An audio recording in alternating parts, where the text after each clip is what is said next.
Damai sejahtera Allah yang melampaui segala akal, itulah yang memelihara hati dan pikiranmu dalam Kristus Tuhan kita. Amin. Selamat hari Minggu untuk kita sekalian. Firman Tuhan bagi kita pada minggu ini dari surat Rasul Paulus ke Timotius. Yang pertama, pasal 6 ayat 6 sampai dengan ayat 9. Demikian. Memang ibadah itu kalau disertai rasa cukup memberi keuntungan besar. Sebab kita tidak membawa sesuatu apa ke dalam dunia, dan kita pun tidak dapat membawa apa-apa keluar. Asal ada makanan dan pakaian cukuplah. Tetapi mereka yang ingin kaya terjatuh ke dalam pencobaan, ke dalam jerat, dan ke dalam berbagai-bagai nafsu yang hampa dan yang mencelakakan, yang menenggelamkan manusia ke dalam keruntuhan dan kebinasaan. Tapi saya juga membaca sampai ayat 10. Karena akar segala kejahatan ialah cinta uang. Sebab oleh memburu uanglah beberapa orang telah menyimpang dari iman dan menyiksa dirinya dengan berbagai duka. Demikian firman Tuhan. Bapak, Ibu, Saudara yang kekasih dalam Kristus, topik kita ibadah disertai rasa cukup. Saya mohon kita untuk dapat bernyanyi bersama, nyanyi yang bisa mengingatkan dan menggugah kita. Dibantu oleh song leader nanti dengan nyanyian apa yang dicari orang. Apa yang dicari orang? Uang. Apa yang dicari orang? Uang. Apa yang dicari orang? Uang. Pagi, siang, petang, malam, uang, uang, uang. Bukan Tuhan Yesus. Kita nyanyikan bersama.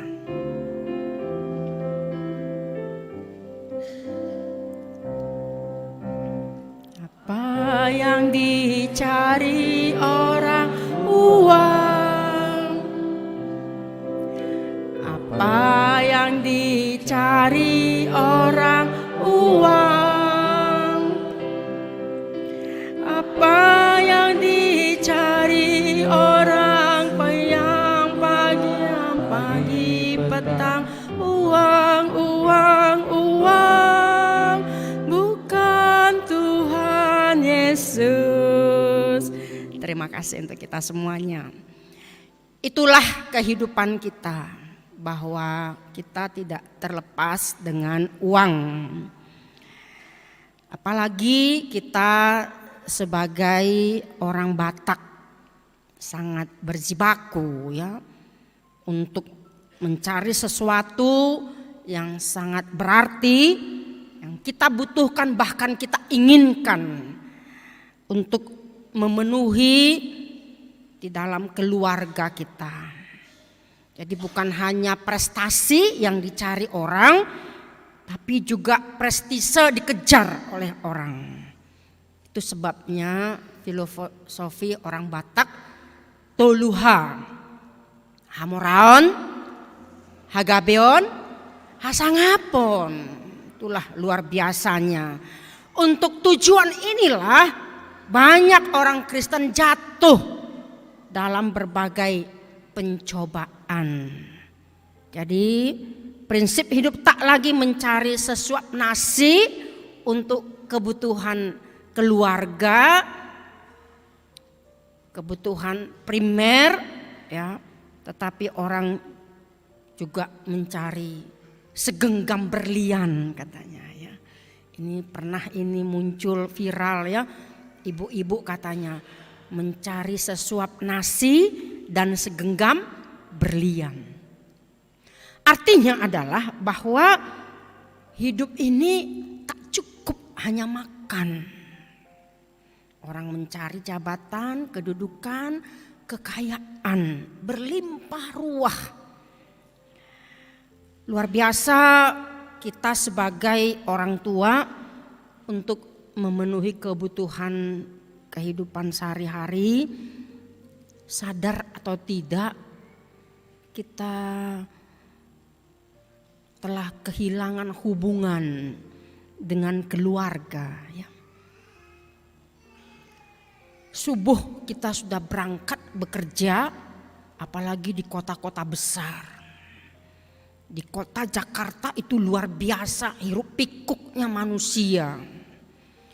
Dari stasiun Bogor saja ini jam berapa pertama kereta berangkat? Subuh, ya. Manusia sudah berjubel ke kota. Dari kota juga begitu kemana-mana. Dari Kerawang, dari Bekasi ke kota, ke Jakarta. Dari Bogor ke Jakarta. Dan masih banyak dari kota-kota lain untuk mencari nafkah di kota-kota besar. Termasuk di kota kita ini, kota Bogor. Hasil apa? Kita berangkat subuh, anak kita masih tidur. Alias pipit dope si malolong nate. Pulang kita dari kerja kita udah malam. Kita temui anak kita juga sudah tidur. Tong ngepipit si malolong. Kapan ada waktu kita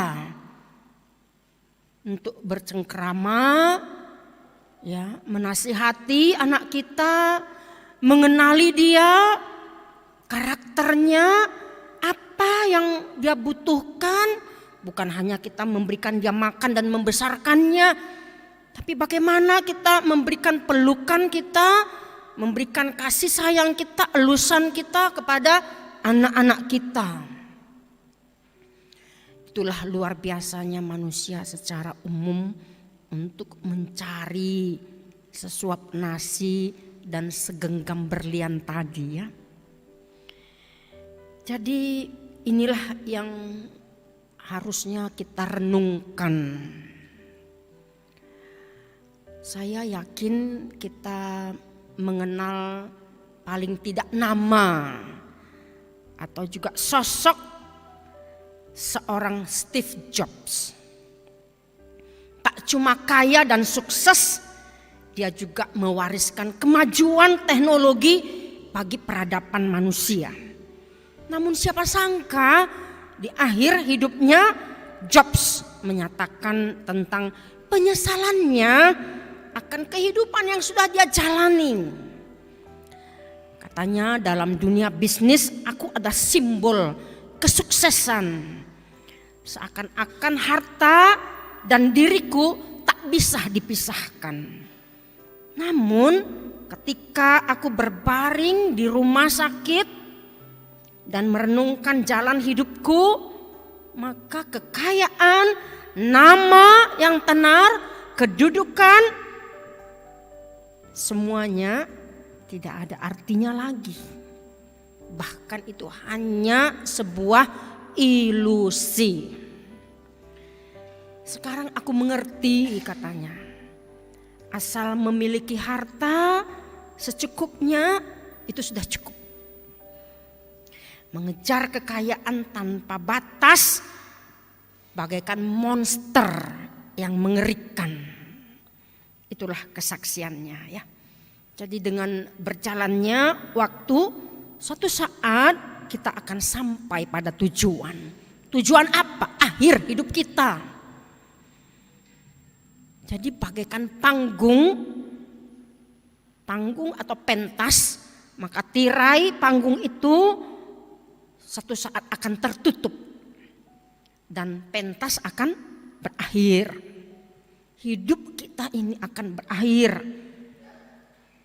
Katanya yang patut dihargai adalah hubungan kasih antara keluarga,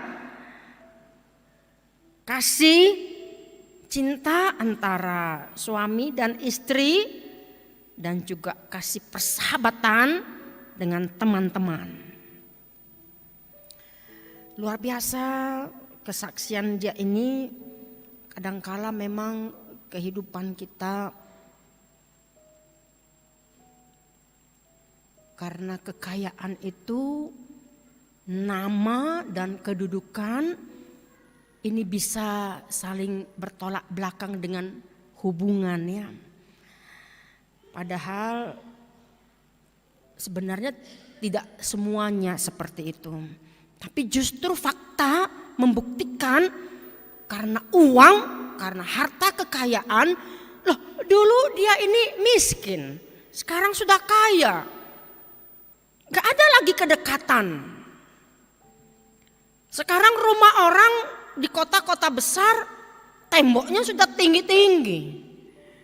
Kalau di kampung dulu kita masih bisa memanggil saudara kita, Hamuna, halo Horas, nah kan? Ya, sekarang ini sudah ditutupi dengan tembok.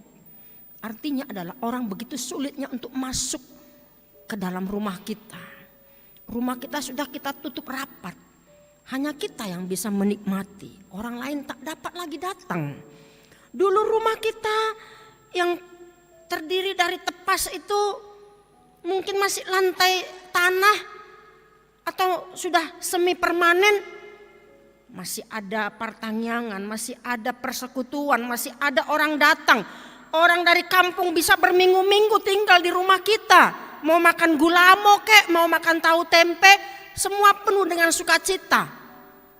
Sekarang apa yang terjadi? Sudah telepon. Banyak kali urusanku. Neng pajupang au, dohot pimpin aku. Kami ada pertemuan, di sana kami rapat. Tidak ada lagi hubungan dengan keluarga. Bahkan dengan pasangan pun bisa menjadi renggang. Kita sudah menikmati pekerjaan kita di tempat kita bekerja dengan teman-teman kita yang lain. Lupa keluarga, lupa istri, lupa anak-anak. Bahkan lupa orang tua kita. Kekayaan itu, uang itu, orang menjadi bersifat individualistik, menjadi egosentris. Dia tak dapat lagi melihat sisi lain bahwa di luar dunianya masih ada orang lain. Banyak orang ingin kaya, setelah kaya ingin lebih kaya lagi. Setelah berhasil merengkuh kekayaan, yang masih terobsesi menjadi yang lebih kaya lagi. Menjadi paling kaya di dalam keluarga, paling kaya di kotanya, paling kaya di Indonesia ini, kalau bisa paling kaya di dunia. Tak ada habisnya ya. Tahukah kita bahwa kekayaan dan hubungan seperti yang tadi selalu berbanding terbalik.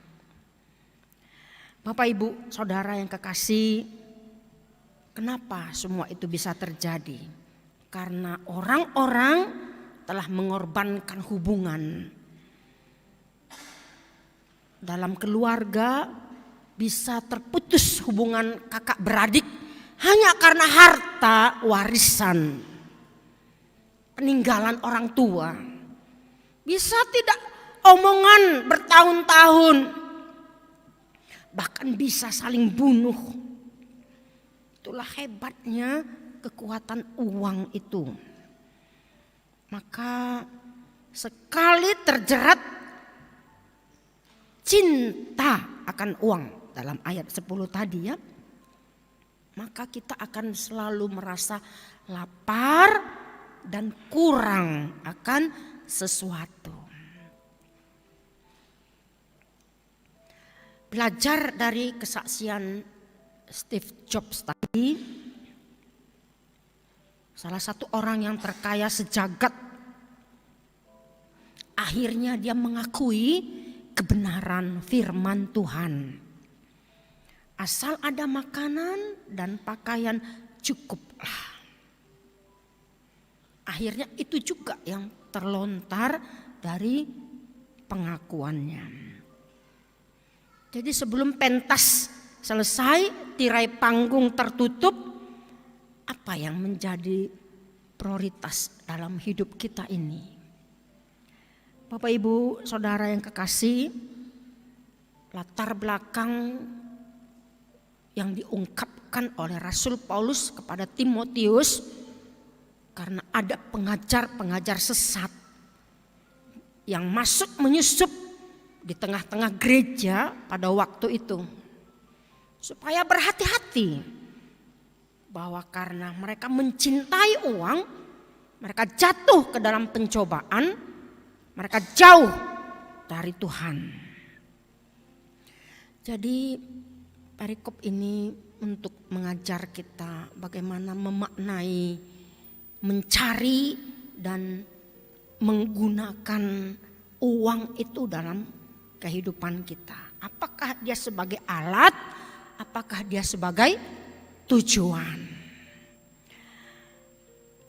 Memang tiap-tiap orang akan berbeda memahami dan memandang bagaimana sebenarnya uang itu. Itu sama kalau kita diperlihatkan kepada hewan atau kuda, zebra. Apakah zebra itu warna putih, kuda putih yang bergaris-garis hitam? Atau kuda hitam yang bergaris-garis putih? Yang mana yang benar? Dua-duanya bisa benar ya. Dua-duanya bisa benar. Tergantung bagaimana sudut pandang kita melihat itu. Begitu juga dengan uang itu.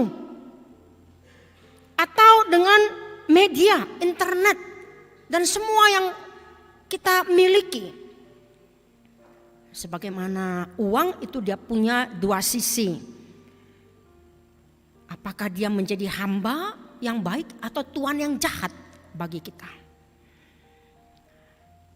Begitu juga dengan internet, gadget ini yang terus setiap hari mungkin 20 jam ada di tangan kita terus.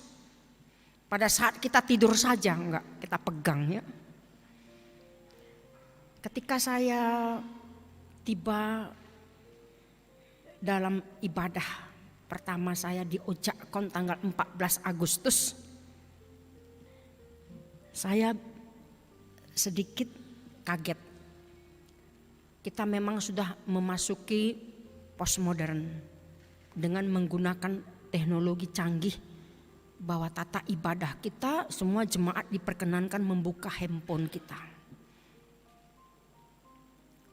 Yang biasanya saya masih sedikit alergi dengan membuka handphone pada saat ibadah. Karena dengan satu pemahaman, benarkah kita menggunakan ini dengan baik atau tidak? Jangan-jangan ada anak-anak kita, dia buka handphone seolah-olah dia beribadah, tetapi dia justru main game. Apalagi dengan khotbah yang panjang, boring, maka dia akan membuka game ini. Kan begitu. Begitu banyaknya kor-kor. Apalagi bahasa Batak kagak ngerti. Diajak oleh mama saya harus ibadah. Justru saya menjadi salut. Itu tergantung bagaimana kita memakai gadget itu. Hanya tujuan keuangan gereja untuk mengurangi apa? Pengeluaran, itu saja kan. Tapi apakah benar bahwa kita juga membuka Alkitab kita dengan elektronik? Apakah ini kudus? Itu menjadi satu pertimbangan bagi kita. Lalu nanti akhirnya Alkitab kita ini akan menjadi satu pajangan saja di lemari buku kita, dan bahkan berdebu, tidak pernah kita membukanya. Bapak Ibu Saudara yang kekasih, Saya tidak sedang menentang itu, tapi mari kita mencermatinya. Baiklah kita membawa Alkitab kita, silahkan. Kalau dulu orang mana lebih baik, ketinggalan Alkitab atau ketinggalan handphone? Ketinggalan Alkitab katanya, ya. Karena sudah ada di handphone Alkitab elektronik. Begitu kita merangkak maju dan maju hingga pada hari ini semua kita harus melihat dan kita harus memiliki handphone. Terima kasih kepada Steve Jobs juga ya, dan ahli-ahli internet, semua penemu-penemu itu membawa kita dalam kemajuan ini. Lalu itu akan diperhadapkan dengan kita. Bagaimana kita menyikapi itu semuanya? Karena handphone ini juga yang membuat anak kita dalam bahaya. Karena kita sudah memfasilitasi mereka semua dengan berbagai fasilitas. Mereka tidak ada lagi daya juang. Mereka tidak melihat perjuangan kita bagaimana menghidupi keluarga. Ada beberapa keluarga, semuanya sudah terpenuhi. Anak-anak tidak mandiri, semua dimanjakan, semua difasilitas, mobilnya semuanya. Satu ketika orang tuanya meninggal, mereka tak dapat berbuat apa-apa. Karena mereka tak bekerja. Hanya game ini saja, gadget ini saja yang terus dipergunakan. Kalau ini dipergunakan untuk menghasilkan uang, oke. Itu jauh lebih baik. Daripada anak-anak kita menggunakan ini, gagal kuliahnya, gagal di pekerjaan, terlambat masuk bekerja, dan kita sendiri yang mempertimbangkan positif negatifnya. Saya pikir kita semua setuju ya Bapak Ibu Saudara yang kekasih, apalagi anak-anak kami remaja Naposo. Saudara yang kekasih dalam Kristus, saya mau katakan kita jangan alergi dengan media, tapi jangan kita diperbudak oleh media. Jangan kita diperbudak oleh internet dan juga gadget kita ini. Jadi itu baik atau jahat, alat tersebut tergantung kepada pemakainya. Bapak Ibu Saudara yang kekasih dalam Kristus, kata Paulus, ada makanan, pakaian itu cukup. Bagi orang cukup itu relatif. Saya makan bisa 2 piring, orang lain makan setengah piring, dia kenyang, sama-sama kenyang. Relatif ya. Cukup ini bagaimana? Ya, tidak memboroskan, tidak menghamburkan, tidak berlebihan yang akhirnya terbuang dan tak berguna. Tapi cukup adalah saya dapat berbagi juga kepada orang lain. Dengan rasa cukup, kekayaan saya begini, saya cukup, maka saya bisa memperlebar kerajaan Allah. Amin. Ya, mari kita pergunakan sekaya apapun itu bagi kita, mari kita pergunakan untuk kemuliaan Tuhan. Apa gunanya seorang memperoleh semua harta dunia ini kalau ia kehilangan nyawanya, kata Yesus. Kalaupun ada rumah kita yang mewah, ketika tirai panggung itu tertutup, akhir hidup kita berakhir, kita hanya dikubur di tanah yang lebarnya berapa meter Bapak Ibu? 1 kali 2 atau 2 kali 1? Ya terserah ya, panjang kali lebar atau lebar kali panjang. Hanya sebesar peti itu saja ya. Itu saja rumah kita. Enggak kita bawa ternyata rumah mewah kita itu. Walaupun kita punya mobil yang mewah sampai miliaran harganya, yang membawa kita ke kuburan mobil apa Bapak Ibu? Ambulans kalau di kota besar. Mau di huta-huta do nama buani. Itatan teh. Dohok beca, tiki di barus hami mangula, dan ada ambulans. Beca dorongi do mabuan mayati. Di bagasan roha, wetahe Tuhan. Ngangoluon paet, ma tepe upaet dope. Mengerikan. Di daerah banjir, udah susah hidupnya, banjir terus. Saya waktu di Bekasi tinggal, ini banjir, ini kiriman dari Bogor katanya. Waduh, air kok dikirim, uang kek yang dikirim gitu ya. Sekarang saya tinggal di Bogor, nggak ada lagi kiriman dari banjir, dari Bogor banjirnya. Sudah hidup, waktu hidup kebanjiran, mati juga kuburannya kebanjiran. Ngeri kali hidup ini.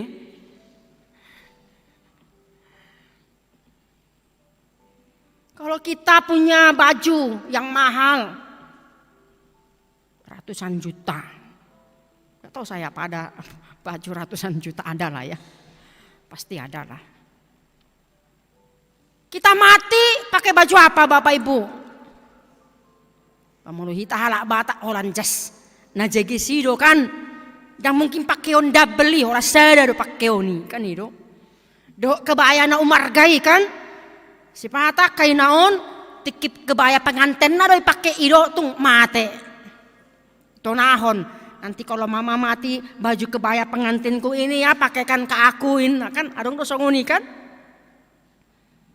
HP dihalak ion, ahado dipakehon. Kain kafan. Ada yang dibawa apa-apa. Masuk kita nggak ada kita bawa apa-apa, keluar pun kita tidak membawa apa-apa kata Paulus.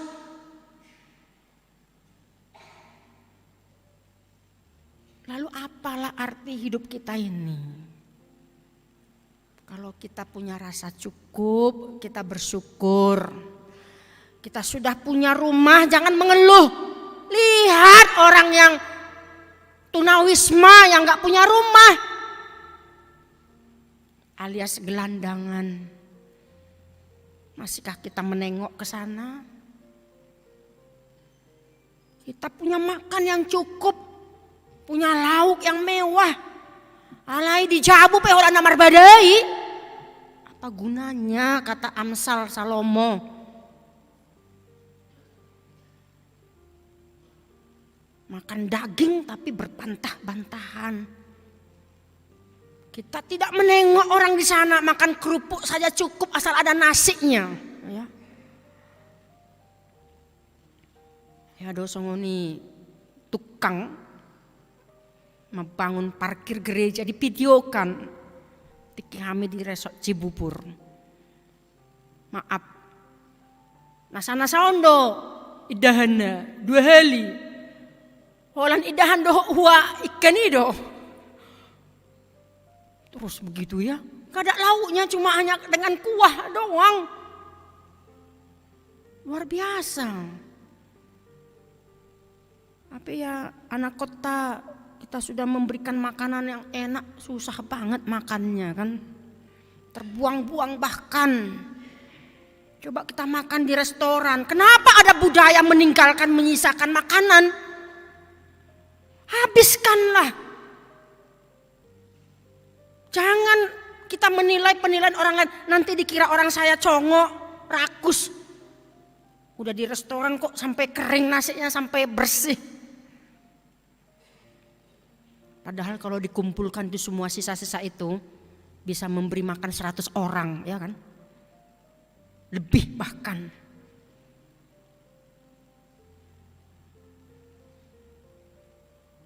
Jadi ada banyak orang merasa tidak cukup.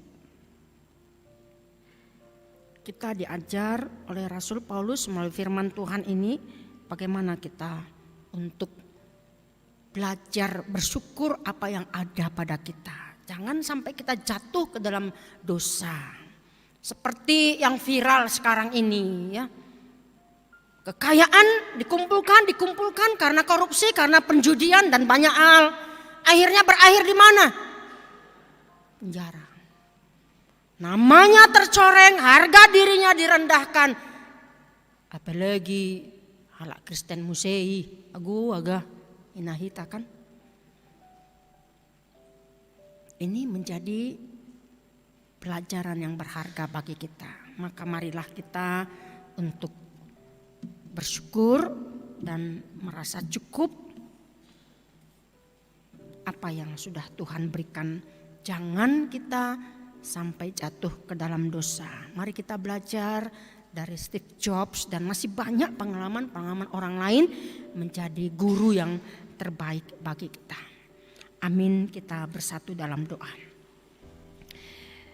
Bapa di sorga, di dalam Kristus Tuhan kami, terima kasih atas firman-Mu yang sudah menyapa kami hari ini. Agar kami dapat belajar bahwa rasa cukup itu adalah ibadah bagi kami. Untuk kemuliaan bagi nama Tuhan. Dan kami Tuhan pakai menjadi alat-Mu, saluran berkat bagi banyak orang yang berkekurangan. Pakailah harta kami Tuhan, kedudukan kami dan semua yang ada pada kami untuk memperlebar kerajaan Tuhan di dunia ini. Siapapun kami yang hadir pada saat ini yang memiliki harta yang banyak atau sama sekali hidup yang pas-pasan dan bahkan di bawah garis kemiskinan. Tuhan, Kau pakai kami untuk alat Tuhan, memuliakan nama-Mu. Sadarkan kami Tuhan, agar kami tidak jatuh ke dalam berbagai-bagai pencobaan. Kami hendak mendoakan jemaat Tuhan mulai dari anak-anak hingga dewasa, orang tua dan lansia, jompo. Tuhan berkati anak-anak kami dapat bertumbuh dengan baik, berikan kesehatan, panjang umur. Berkati orang tuanya untuk membesarkan, tambahkan rezeki dan Engkau memberikan wibawa sorgawi untuk menyampaikan nasihat firman Tuhan bagi anak-anak mereka yang bersekolah. Tuhan berikan hikmat, kepintaran agar mereka dapat berhasil menyelesaikan studinya dengan baik dan dapat meraih cita-citanya. Bagi anak-anak kami yang belum mendapatkan pekerjaan, biarlah Tuhan yang menyediakan agar mereka dapat berbakti kepada orang tua, menjadi orang-orang yang berguna bagi negara kami, bagi masyarakat dan gereja Tuhan. Dan bagi mereka yang bekerja, mereka dapat mengaktualisasikan apa yang mereka dapat untuk kemuliaan Tuhan. Dan bagi anak-anak kami secara khusus yang belum mendapatkan jodoh, Tuhan, Engkaulah yang mempertemukan agar mereka dapat membangun keluarga pada hari yang Tuhan tentukan. Kasihani anak-anak kami Tuhan, Engkaulah yang merenda masa depan mereka. Setiap kami orang tua berkati, berikan kami sahala wibawa sorgawi, agar kami dihormati oleh anak-anak kami, dihargai, dicintai, bukan karena kekayaan ataupun uang, tapi karena cinta kasih yang dapat kami berikan kepada keluarga dan sesama. Terima kasih Tuhan, berkati setiap orang tua kami lansia, yang jompo, yang tak berdaya karena sakit penyakit, karena usia lanjut. Tuhan, Engkau menangkan mereka.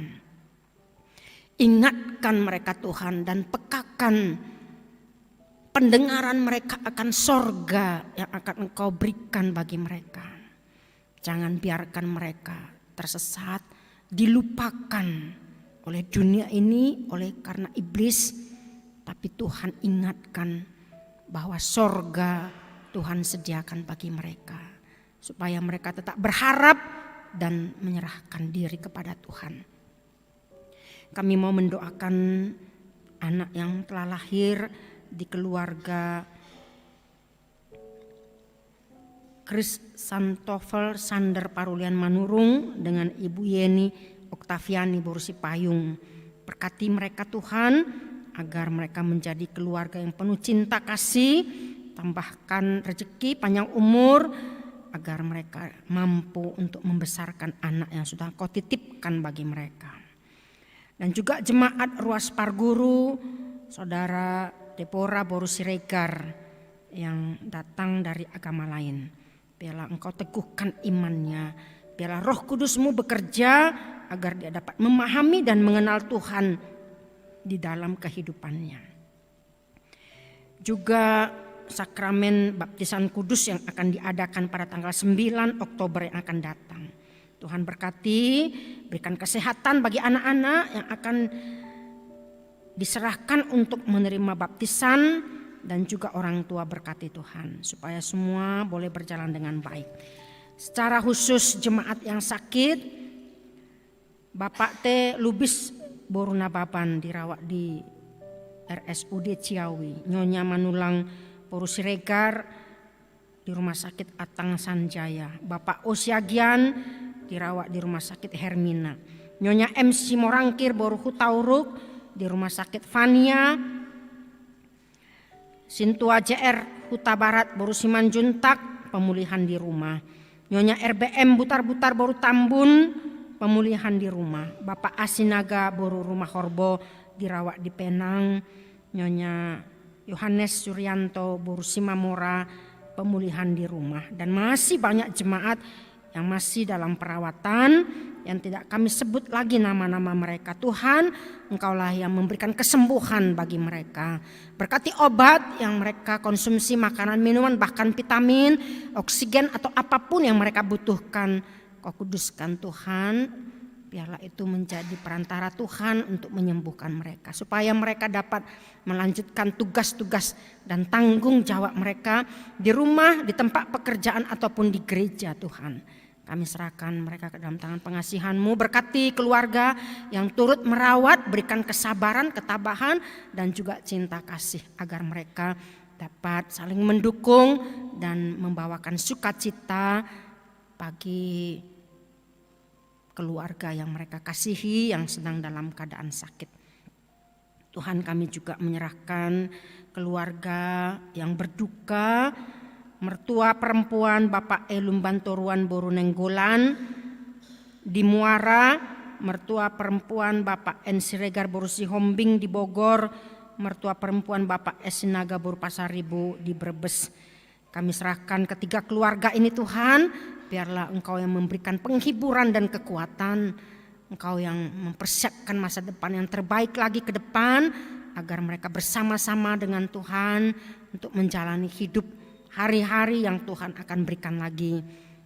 Terima kasih Tuhan, kami serahkan seluruh jemaat-Mu yang hadir pada saat ini. Apapun yang kami alami, masalah yang kami hadapi, ancaman, tantangan apapun, Kau menangkan kami Tuhan, karena Engkau ada bersama dengan kami, sehingga kami tetap setia, kami tetap percaya bahwa Engkau Allah, Engkaulah gembala yang baik yang menggembalakan kami domba-domba-Mu. Terpujilah nama-Mu sekarang sampai selamanya yang sudah menebus kami dari dosa-dosa kami. Di dalam Kristus Tuhan kami berdoa dan bersyukur. Amin.